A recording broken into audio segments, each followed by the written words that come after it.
Assalamualaikum warahmatullahi wabarakatuh. Halo semuanya, perkenalkan nama saya Mariani. Saya dari kelas K321 MNR dengan nomor induk mahasiswa 112111701.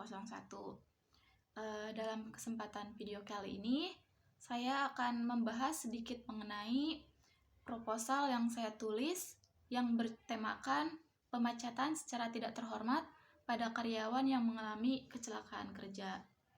Nah, video ini saya buat untuk memenuhi tugas dari mata kuliah metodologi penelitian dengan dosen pengampu yaitu Bapak Randy Napitupulu. Nah, sebelum saya menjelaskan materinya, di sini saya ada studi kasus yang saling berkaitan antara proposal dan studi kasus ini. Studi kasusnya adalah seorang pekerja atas bernama Bapak Alan mengalami kecelakaan kerja, yaitu terjatuh dari ketinggian pada saat bertugas. Nah, Bapak Alan ini mengalami kelumpuhan total dari kecelakaan tersebut. Akan tetapi, pihak kantor Alan memecat Alan dengan secara tidak hormat dan dianggap kecelakaan tersebut adalah kelalaian dari Bapak Alan itu. Nah, kasus ini adalah sebagian besar hubungan industri antara pekerja dengan pengusaha. Yang tidak jarang kasus ini terjadi di dalam kehidupan nyata. Pengusaha yang dianggap lalai malah memutarbalikkan fakta, seolah pekerjalah yang melakukan kesalahan agar si pengusaha tidak perlu membayar pesangon dan ganti rugi kepada pihak keluarga. Nah, jadi itu adalah studi kasus di mana proposal yang saya buat saling berkaitan. Nah, setelah memaparkan studi kasus tadi, di selanjutnya yaitu di sini saya akan memaparkan materi yang telah saya buat, yang mana terdapat latar belakang, kemudian rumusan masalah atau pokok permasalahan. Yang ketiga yaitu metode penulisan, yang dimana di sini saya melakukan metode penulisan kualitatif. Kemudian penutup yaitu ada kesimpulan dan saran. Nah, yang pertama yaitu latar belakang. Jadi sudah diketahui ya latar belakang kejadiannya itu seperti apa, yaitu kejadian kecelakaan terhadap Bapak Alan dari ketinggian dan mengakibatkan kelumpuhan total. Namun pada saat kasus ini, saat kejadian tidak ada saksi mata yang melihat, sehingga saat pihak perusahaan mengetahui kejadian tersebut, alih-alih memberikan kompensasi, pihak perusahaan langsung memecat Bapak Alan tersebut. Dan pemecatan pun secara tidak hormat dan menganggap kecelakaan yang terjadi adalah bentuk dari kelalaian pegawai tersebut. Nah, kasus ini adalah bagian dari hubungan industrial antara pekerja dan pengusaha yang tidak jarang ini terjadi di dalam kehidupan nyata. Dan pengusaha yang dianggap lalai malah memutarbalikkan fakta. Nah, tentu saja masalah keselamatan dan kesehatan kerja secara umum di Indonesia masih sering terabaikan ya. Hal ini ditunjukkan dengan masih tingginya angka kecelakaan kerja, tingkat kepedulian usaha juga terhadap K3 atau keselamatan dan kesehatan kerja masih sangat rendah ya. Kemudian kewajiban untuk menyelenggarakan sistem manajemen K3 pada perusahaan-perusahaan besar melalui Undang-Undang Ketenagakerjaan baru menghasilkan sekitar 2,1% dari 15.000 lebih perusahaan berskala besar di Indonesia. Nah, jadi dapat disimpulkan keselamatan kerja di dunia kerja itu masih sangat minim ya teman-teman. Kemudian ada rumusan masalah atau pokok permasalahan.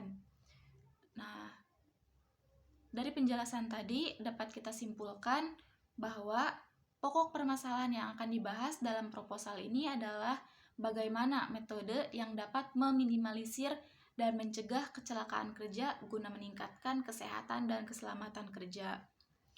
Nah, kemudian yang seperti yang saya bahas tadi, metode penulisan yang saya buat yaitu metode penulisan kualitatif. Metode penulisan kualitatif merupakan suatu pendekatan dalam melakukan penulisan yang bertujuan untuk menjelaskan fenomena dengan sedalam-dalamnya melalui pengumpulan data yang sedalam-dalamnya. Nah, selain itu, penulisan kualitatif juga mengungkap situasi sosial tertentu dengan mendeskripsikan kenyataan secara benar, dibentuk oleh kata-kata berdasarkan teknik, pengumpulan, dan analisis yang relevan. Nah, selain itu juga penulisan kualitatif bertujuan untuk mendapatkan pemahaman yang sifatnya umum terhadap kenyataan sosial. Maka dari itu, saya memilih metode penulisan kualitatif ini selain datanya terdapat dari sebuah studi kasus, akan tetapi dari studi kasus juga sudah banyak sekali kejadian-kejadian nyata yang terjadi di Indonesia ini. Nah, jadi apa aja sih cara untuk meminimalisir resiko kecelakaan kerja? Di sini saya sudah merangkum 4 cara meminimalisir, yaitu yang pertama, pelatihan pendidikan K3 terhadap tenaga kerja.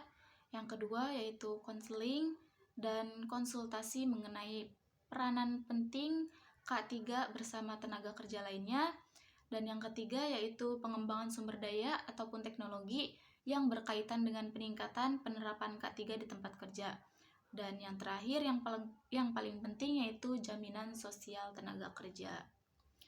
Nah, untuk semua hal tersebut, apakah ada perundang-undangannya atau hukumnya? Nah, jawabannya tentu saja ada. Pemerintah telah sejak lama mempertimbangkan masalah perlindungan tenaga kerja, yaitu melalui Undang-Undang Nomor 1 Tahun 1970 tentang keselamatan kerja. Sesuai dengan perkembangan zaman, pada tahun 2003, pemerintah mengeluarkan Undang-Undang 13/2023 tentang ketenagakerjaan. Undang-undang ini mencangkup berbagai hal dalam perlindungan pekerja, yaitu upah, kesejahteraan, jaminan sosial tenaga kerja, dan termasuk juga masalah keselamatan dan kesehatan kerjanya. Nah, dari materi tadi dapat kita uraikan ya, dapat kita simpulkan bahwa berbagai masalah mengenai kecelakaan kerja memang sudah sangat sering terjadi di Indonesia. Akan tetapi, pada studi kasus ini, pihak perusahaan tidak memberikan hak-hak untuk pegawainya yang mengalami kecelakaan kerja sehingga menyebabkan kelumpuhan total, dan perusahaan tersebut malah memutarbalikkan fakta seolah-olah pekerjanya yang salah. Saran saya, kesehatan dan keselamatan kerja itu sangat penting bagi diri sendiri maupun untuk perusahaan. Oleh karena itu, kesehatan dan keselamatan kerja harus dikelola secara maksimal oleh diri sendiri ataupun pihak perusahaan. Dan selain itu juga pihak perusahaan harus memberikan tanggung jawab full, memberikan kompensasi serta hak-hak kita sebagai seorang pegawai. Nah, itu penjelasan dari saya. Kurang lebihnya saya mohon maaf. Saya sadar diri jika masih banyak kata-kata saya yang salah. Jadi saya mohon maaf kurang lebihnya dan terima kasih. Wassalamualaikum warahmatullahi wabarakatuh.